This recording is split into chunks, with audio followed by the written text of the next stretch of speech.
Массив дегеніміз бір типтегі мәндерді, бірнеше мәндерді, бір емес, бір айнымалыға сақтауға мүмкіндік беретін нәрсе бізге. Яғни кез келген бір типті алайық, көбірек аламыз. Int деген типтегі бірнеше мән, мысалы, бір емес, бірнеше мәндерді біз бір атаумен, мысалы, a деген атаумен, мысалы, сан деген, мысалы, атаумен бірнеше мәндерді осыған жазып қоя аламыз. 4, 5, 6, 7, там, неше түрлі сандарды осының ішіне жазып қоя аламыз. Бір айныманың ішіне. Бұл қалай бізде визуал түрде дәл осылай болады.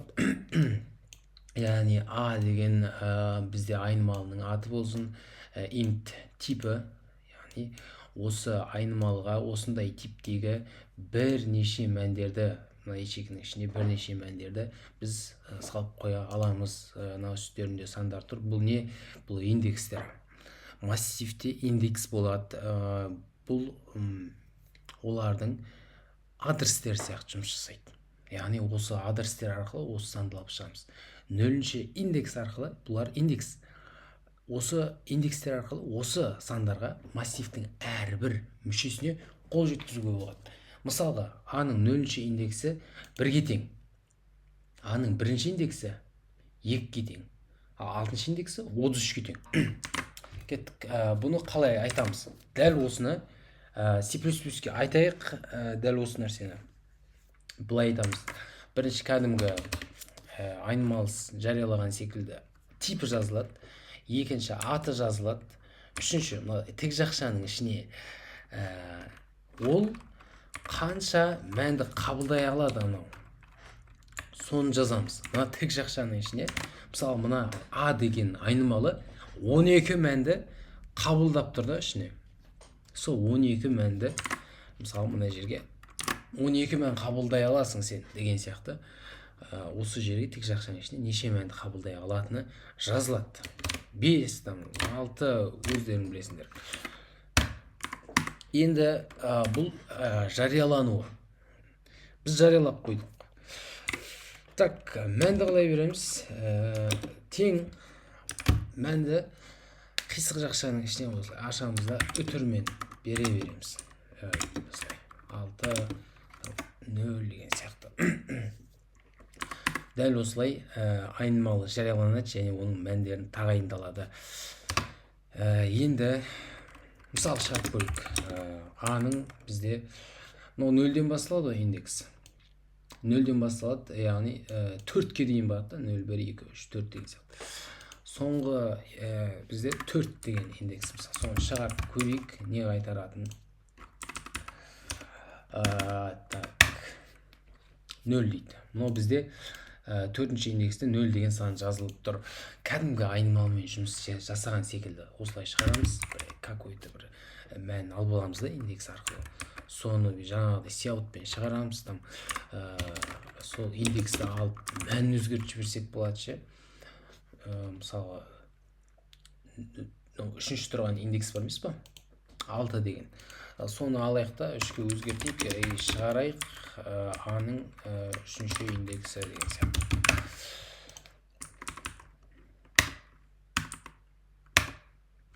Үш болып кете салады. Енді мынаған циклді қолданған бізге ыңғайлы. Сиаут деп әр мүшесіне жаңағыдай сиаут жеке-жеке бір шығару не олардың әрбір мүшесін жеке-жеке талдайтын жағдайларда біз оны жеке бәрін жазып отқанша осылай 0-ден бастап сен осы 5-ке дейін айды жүгіртіп бұлай шығарсаң болмай ма? Аңғайыншы индексі. Кеттік қызыққа. Шығарайық мәндерін. Там. Міне. Дәл осындай. Осылай біз әрбір мүшесін осылай шығарамыз. a-ның бізде a-шы индексі деп тұр. 0 болып кірсе 0, 1 болып кірсе 1-ші индексі, 2 болып кірсе 2-ші индексі деген сияқты. Логикасы сол. Енді бүйтейік, қызық нәрсе істейік. Мен дым жарияламаймын. Жариялаймын. Мына тұра берсін. Бірақ дым мән бермеймін бұлай. шығарайын ішіндегі мәндерді осы. Не қайтарады екен? Көрейік. Үлкен бір сандарды алып ішіне жазып қойып, бұл пустой тұрмайды мұнаның іші ше. C++ алады да бірдеңе жазып қоя салады. Егер біз ештеңе жарияламасақ, мән тағайындамасақ, бұл пустой тұрмайды, мына ішінде мынадай бір сандар тұрады. Енді қызыққа мынадай нәрсе істеу керек. Біз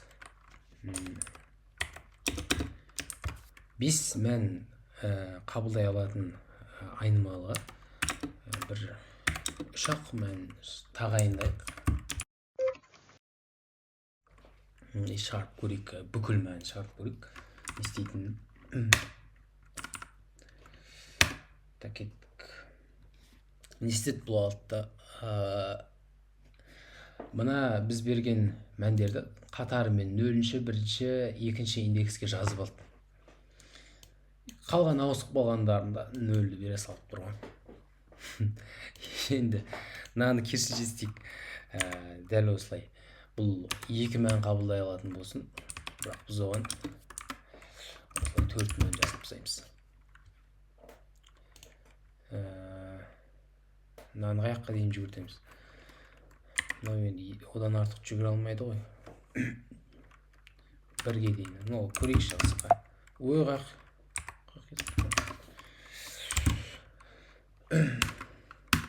қаққа дейін жүгірткеніміз негізі маңызды емес, мынаны бар ғой. Неге? Өйткені мұны қате негізі болмайды бұлай істеуге. Өйткені мына А деген айнымалы 2-ақ мән қабылдайды да, біз оған 2 мәннен артық мәнді бере алмаймыз. 3-ті түсінбей жатыр ғой. Қаққа тығам деп. Бізге массив беріледі екен. Ана массивтің ішінде n сан бар. Сол n санның ішіндегі x-тан үлкендерін бүйтіп жинап алып, бәрін қосындысы неше болады, соны шығару керек екен. Бірінші n беріледі екен. Бірінші мысалда n-іміз 6-ға тең екен. 6 сан берді қатарынан. X 3 екен. Қараңдар. X-тан строго больше, яғни қатаң үлкен сандарды алып аламыз. Тең емес. 4 қатаң үлкен. Тағы бір 4 тұр үлкен. 5 тұр. 8, 13 болады. Общий міне 13 деген санды осылай x-тан үлкен сандарды алып шығара қояды екенбіз. Не істейміз? Бізде n 1-ден бастап 1000-ға дейінгі сандар, яғни массивтің қабылдай алатын сандар. Әрбір мәні минус 1000 мен 1000-ның арасындағы мәндерді қабылдайды екен. X-та сондай. Кеттік. Айнымалымыз жаралайық. Ардық қойық. Бізде 1000 санды қабылдай алады ғой жаңағы айнымалымыз. 1010 артығымен бере салайық. Бізде n бар еді. X-іміз бар. X-іміз бар. Енгізейік. Мәндерін берейік.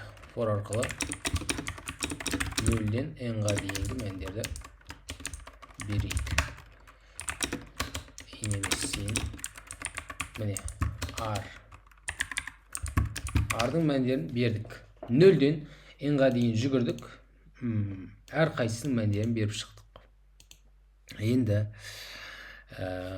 осыдан кейін бізге n-ді береміз ғой бірінші. n-ның өзін береміз. Одан кейін n санды береміз. Содан кейін барып x береді екенбіз. Кеттік. C x. Енді істейміз. X-тан үлкен сандарды алып алайық. Қайттан жүгірейік. 0-ден бастап жаңа n-ға дейін қайтадан жүгірейік. Бәрін. Егер мына массивтің ішіндегі бір элемент, какой-то бір элемент үлкен болып қалса, x-тан оны мен бір айнымалыға қосып отырайын. Мына жариялап қояйын. Сондай айнымалы алып, осы сумның бастапқы мәні бізде 0-ге тең ғой. соған қосып отырамын. Плюс тең жаңағы айнымалымыздың мәні. Түсінікті ғой, егер 0 болып кірсе 0-ді қарайды, 0 x-тан үлкен болса, қатаң үлкен болса, осы мәнге осы 0-ші мәнді жазып қояды. 1 болып келеді, 1 үшін де солай. Осы мәнге үлкен сандарды қосып отырады. Соңында шығарайық мына қосындысын. 6 не болды? 4, 3, 2, 2, 4, 5 деген сандар. 4, 3, 2, 2, 4, 5, неміз 3 болды. 13 деген сияқты ғой. Тағы массив. N сан беріледі, ішінде N саны бар массив. Аламызда ішіндегі ең үлкен сандарды 0-ге ауыстырып жібереміз. Болды, сол бізде N деген 1 мен 1000-ның арасындағы сандар екен. N бірінші беріледі, N сан беріледі, одан кейін кеттік, шығарайық. Бірінші int N беріледі екен. N-нен бұрын біз массивімізді жариялап алайық та. Массивіміз 1010 деген мән қабылдай алады. 1010 сан қабылдай алады. Бүйтейік мұнаны. Сыртқа жариялап жіберейік. Сыртқа жарияласақ, разница жоқ, тек айырмашылығы int main деген функцияның біз сыртына жариялайтын болсақ, бұл жерде айнымалының әрбір мүшесі 0 деген мәнді алып алады. Кеттік. Int жарияладық, бердік. Әр қайсының мәнін енгіземіз. N-ға дейін i++ sin арай енгізейік. Арай. Енді енгізіп атырық қой. Бүйтейік, енгізіп атқан кезде, әрбір мүшесін енгізіп атқан кезде алып максималинің сол кезде, сол моментте анықтап алайық. Максималды сан қаншаға тең екенін біліп алайық. Әдеттегідей, ол үшін ең төменгі санды int mx деген санға, мысалы, -1 деген сан жазып қоятын едік. Айтатын едік мына жерге, егер ri бізде үлкен болса mx-тан, ол кезде mx-тің мәні жаңа мән қабылдайды. Арайды қабылдайды. Мынадай нәрсе ғой, ең төменгі санды әдейі беріп тұрық қой. Келеді да, жаңа бірінші мүшесі келген кезде ол үлкен болып шығады, яғни өткені n-нің өзі 1-ден басталады. Сол кезде бұл баратта бірінші менен үлкен сан бар екен дейді да, mx r-дың мәнін өзіне тағайындап алады.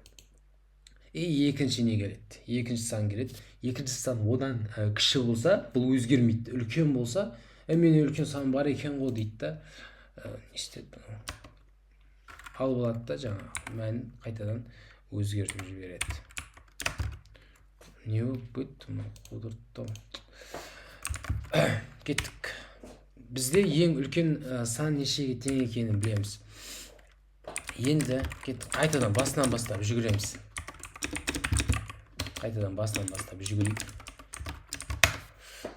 Айтайық.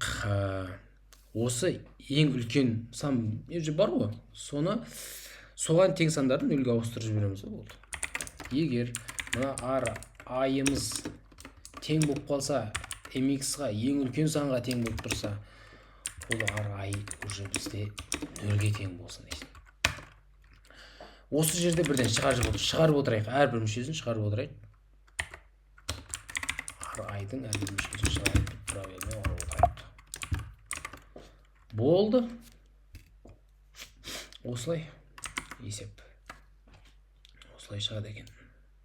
6. Бізде ең үлкен мән нақты 6 болып тұр. 6 деген мәндерді алып, астына 0 деген мәндерді жазып тұрды. Есептің шығарылуы осылай. Массив беріледі, сосын x деген сан беріледі. Сол x-тің массивтің ішіндегі алғашқы және соңғы позициясын шығаруымыз керек екен.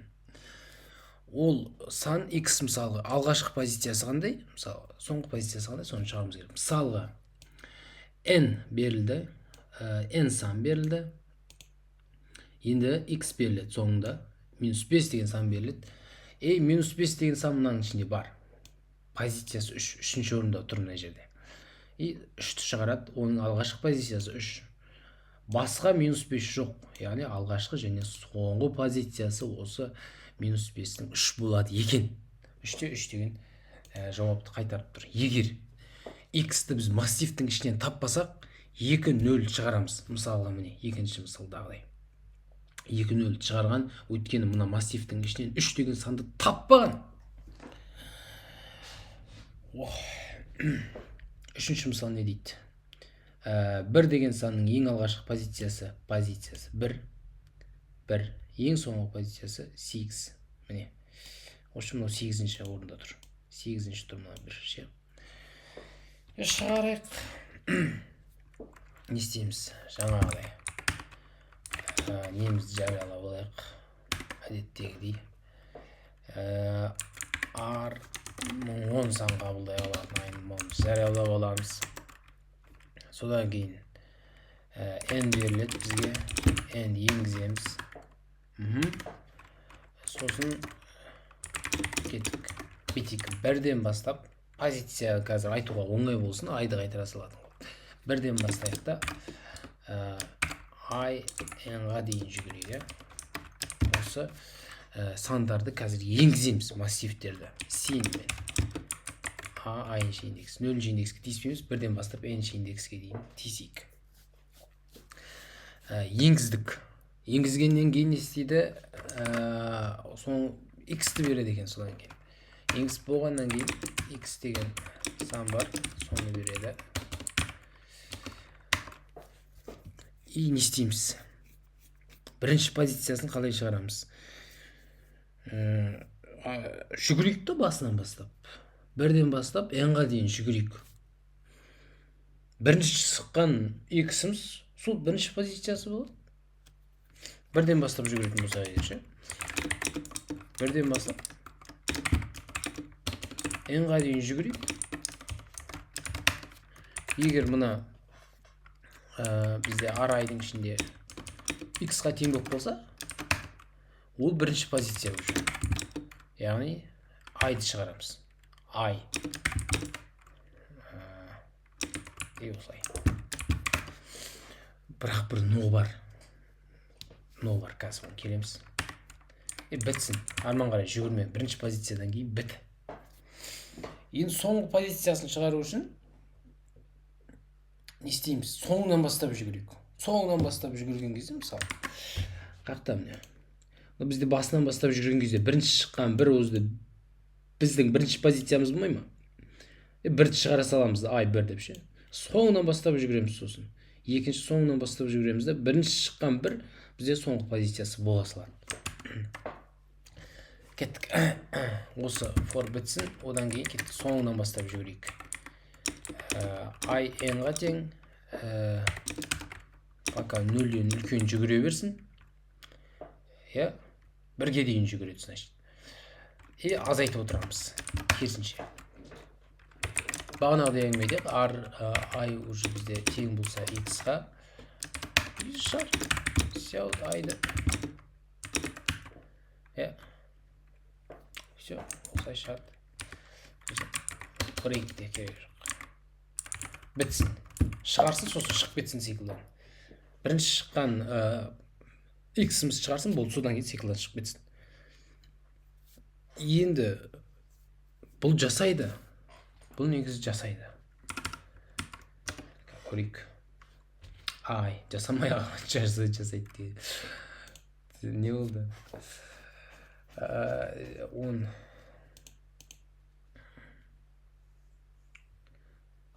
Сен Ой, емес қой аты. Ар ғой. Тағы сөйтіп қателескен жерім бар ма? Мынау жасайды. Мысалы, жаңағы санды енгізейік. 5 дейік. бір сандарды енгізе салайық. 1 3 4 минус 5 4 сан болды ғой. Енді 2 деген санды енгізейік. Минус 5-ті мысалы жазатын болсақ 4 деген позицияны шығарып береді. Бірақ біз бір нәрсені қарастырған жоқпыз. Егер ол санды таппасақ ше, ол сан болмаса, бізде айтқан ол сан болмаса 0 деген 2 санды шығаруымыз керек деп айтқан. Ол сан болмаса мынау ешқандай жауап қайтармайды. Ол алады да бірдеңе қайтарар шығар. Не айтады өзі? Ой. Бетик шықсыққа 3 дейік. 1 сан 2 3 дейік. 8 деген санды ештеңе қайтармайды. Короче, тапқан жоқ қой ол санды. Таппаса, айтайық, ол санды таппасаң, бетик ол санды бетик. Бір айнымалы жариялап алайық. M деген 0 болсын. Егер мына x-тің ішіне тапса кіреді ғой осы if-қа. Осы ары x-қа тең болса, осының ішіне кіреді. Мына көрсете берсін. Содан кейін m++ дейік. m-ға 1 қосайын. Тапса, m 1-ге тең болсын. До конца жүгіріп болады анау. m бізде 1-ге тең болып шығады соңында. Егер ол тапса. Таппаған болса, m сол күйі тұрады 0 болып ше. Айтайық, егер m сол күйі тұрса 0 болып тұрса болай ше. Сяут, так, сяут, бүйтіпті 0 және 0 деген хабарламаны шығар деген болды. Осын шығаруымыз керек. Осын шығаруымыз керек. Болды. Осы жерден сосын бітсін бағдарлама. Арсындағы форға бармай қойсын. Осын шығарады да болды. Енді қараңдар. Осыдан мысалы 3 дейін 1 2 3 8 деген санды таппайды. 0 деген жауапты шығарады. Тапса жаңағыдай ғой енді. Так. 4 дейік. 1 2 3 4 десек 3-дің жақта тұрған шығарады деген сияқты. Давай андай yapып істейікші. Мысалы 5 1 2 3 1 3 4 дейікші. 5 болды ғой. Енді 1-ді шығарайық. Бірінші позициясы 1, соңғы позициясы 4 дейді. Дұрыс я. Жаңағы ұқсайтын есеп екен. n сан беріледі қайтадан. Массивке сақтап аламыз. Ішінде ең минимальный сандардың количествосын шығару керек. Мына қараңдар. Мына жерде 6 сан беріліпті. Ең минимальный сан осының ішінде 2 бізде 3 рет кездескен екен. Соны шығару керек дейді. Шығарып жіберейік. Неміз жариялап қойдық массивті. M беріледі екен. Енгіземіз. Жүгірейік. 0-ден бастап M-ға дейін жүгірейік. Жаңағыдай істейік. Минимальный санды анықтау үшін бір айнымалы жариялап алайық. Mn деген. Оған үлкен сан береміз. Мынау енді өзі 1000-ға дейін қабылдай алатын болса, қақта жаңағы первый ол мына не қаншаға дейін қабылдайтын жазбаған ба? Нелері n 1000-ға дейін қабылдайды екен, бірақ мыналарды жазбапты. Бүйтек ең үлкен сан бізде int max деген сан бар. Int деген санын қабылдай алатын ең үлкен сан ғой. Осы санды бере салайық. Мынау ең өте үлкен сан. Шығарып көрейік. Қандай сан? Mn шығарып көрейік. Тыңдырсыңдар. 10-ның қателеспесем 8 дәрежесіне тең бір сан.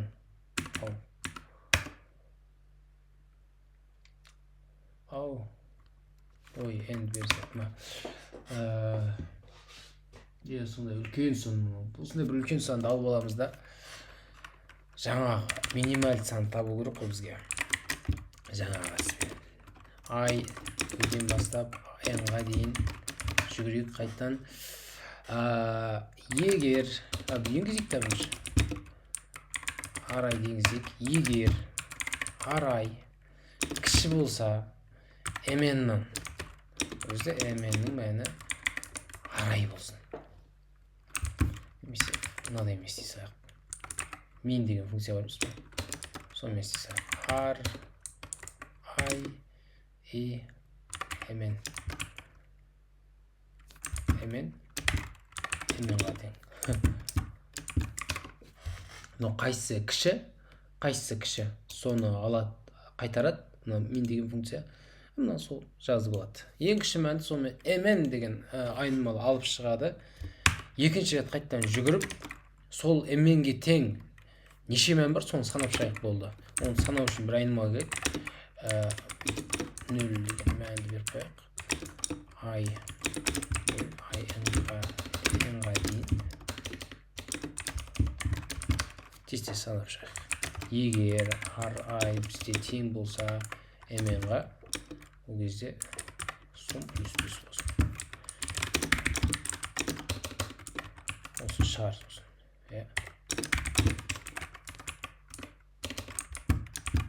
Кеттік. Мынау не? Кеттік.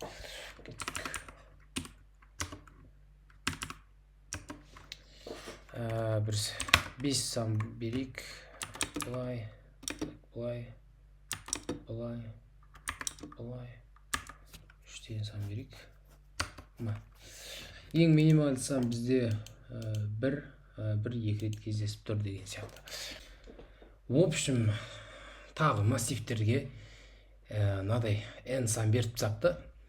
Енді айтады, жұп позицияда тұрған сан максималды сан болса, оны сол массивтің ішінде тұрған ең минималды санға ауыстыр дейді. Мысалға, мынау жұп позицияда тұр, екінші тұр, жұп қо. Еще массивтің ішіндегі ең максималды сан осы 5, оны ең минималды санға 2 деп ауыстырған. Сол сияқты дальше кете береді, кеттік. Шарт жақ. Не істейміз? n берсін. Жаңағы бір жүгірген кезде формен бірден бастап n-ға дейін жүгірген кезде максималды сан мен минималды санды алып алайық та, алдыңғы методымызды пайдаланып максималдыға -1 деген ең кіші санды mn деген мәнге int max деп беріп тастайық. Ой, қырсық. Осыны беріп тастайық. Неққа енгіземіз мәндерімізді ri-ді енгіземіз. Егер емес, жаңағы max min дегенді пайдалана салайық. mx бізде осы 2 санның максималысына. Қайсысы максималды? Соған тең mx пен ri-дің екеуінің қайсысы максималды? Үлкен, сол қайсысы үлкен, соған тең болады. mn дегеніміз minді пайдаланамыз. Ішіне 2 мән қабылдайды бұлда. mn және ri. Болды, екеу максималды сан мен минималды санды біз біліп алдық. Бір формамен жүгіріп. Енді қайтадан басынан бастап жүгіреміз. Бірден бастаймыз да n-ға дейін жүгірейік. i++. Айтайық жаңағына. Егер позициямыз i ғой бізде. i 2-ке бөлінген деген қалды 0 болса, яғни жұп болса, және арайымыз сол жерде тұрған сан, бұл сол жерде тұрған сан. i бізде позиция, индексі ретінде тұр. Мынау өзі сол жерде тұрған сан. Сол жерде тұрған сан бізде mx-ға тең болса, яғни максималды болса, онда оны мәнін минималдыға ауыстырамыз. mn-ға. Болды.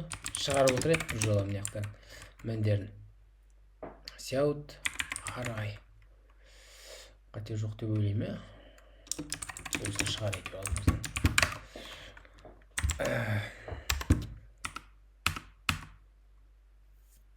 не қылып кеткен? Ең төменге шығып. Так. Берейік жаңа. Мынаны берейік.